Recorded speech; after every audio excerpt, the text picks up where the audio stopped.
This is Optimal Living Daily, episode 1807, Find Balance Over Your Years, Not Your Days, by Cain of Raptitude.com. And I'm Justin Mollick, your very own personal narrator today and every day. This is a relatively short podcast, usually fewer than 10 minutes, where I read one article to you from the best blogs on the planet, with permission from the authors, of course. And on that note, let's get right to today's post and start optimizing your life. Find balance over your years, not your days, by Cain of Raptitude.com. The other day, I sorted through 5 years of weekly to-do lists, which were almost identical to each other, except for the date. There were items I had been attempting to address for years, but somehow I had never actually done any of them to the point where they didn't need to be on a list anymore. You may have experienced this familiar cycle. On a weekend, after a disappointing week, you write out a list of things you're going to start doing, for real this time, on Monday. Working out, practicing an instrument, writing a bit every day, reading a bit every day, initiating plans with friends more often, getting organized. You've probably done a lot of each of these things at some point, even regularly for a while, yet for all their persistence in your mind, they never really established themselves in your routine. You keep writing them down because you're not prepared to let go of the idea that you will one day be fit, organized, and good at what you want to be good at. When you've been writing down the same resolutions for years and they're just not happening, two ugly possibilities may come into focus. Either these pursuits are not that important to you, or they're too hard for you to pull off. Chances are, neither is true. The problem isn't that they're too hard or not important enough, it's the opposite. They're all perfectly doable, and we know that because other ordinary people do them. And they're so important to us that we never put down any of them completely. We can't accept any of these goals as optional, so we think it's reasonable to progress a little bit with each at the same time. Just a 10-minute workout every day. Just 250 words before breakfast. Reach out to one friend a week. Meditate for just 5 minutes. The point is to achieve balance, which is a concept we seem to value even if we can't really say why. It seems reasonable to presume that if the person you want to be does all these things, you must always be doing these things. Otherwise, you'll never get there. I think I finally accepted that this doesn't work. It dilutes your resolve too much.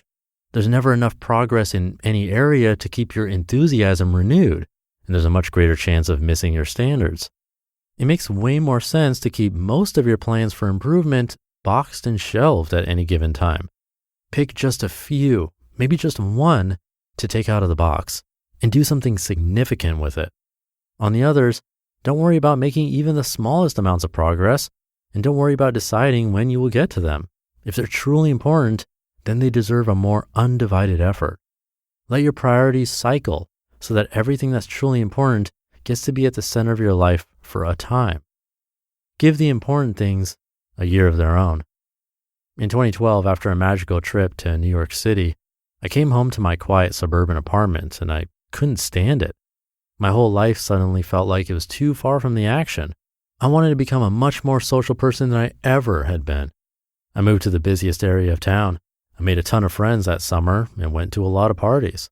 I learned how to mingle, host, initiate plans, and do it all without being nervous.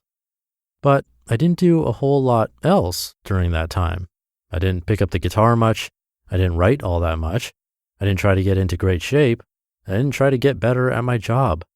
A year and a half later, I'm pretty dormant socially. I spend most of my time at my desk and I take a lot of walks. I see my girlfriend a few times a week and other friends maybe once a week.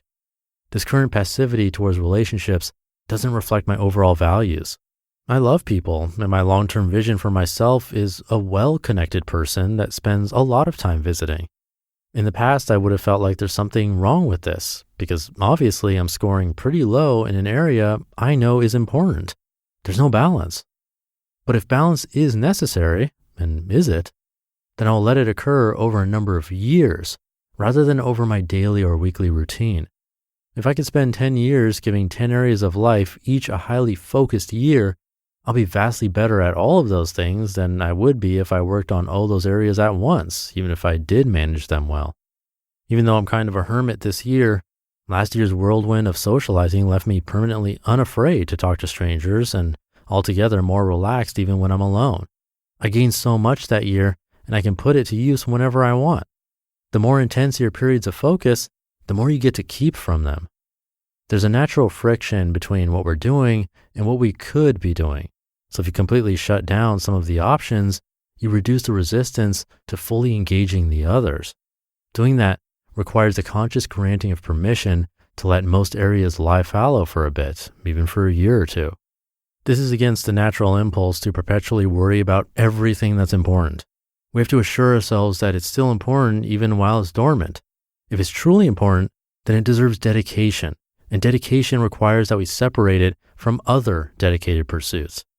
Right now, I want my day-to-day life to consist of little more than advancing in 3 areas: building my livelihood as a writer, reading as much as I can, and becoming a more mindful person.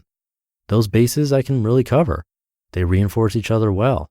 I'm giving myself permission to let go of improving anything else for now.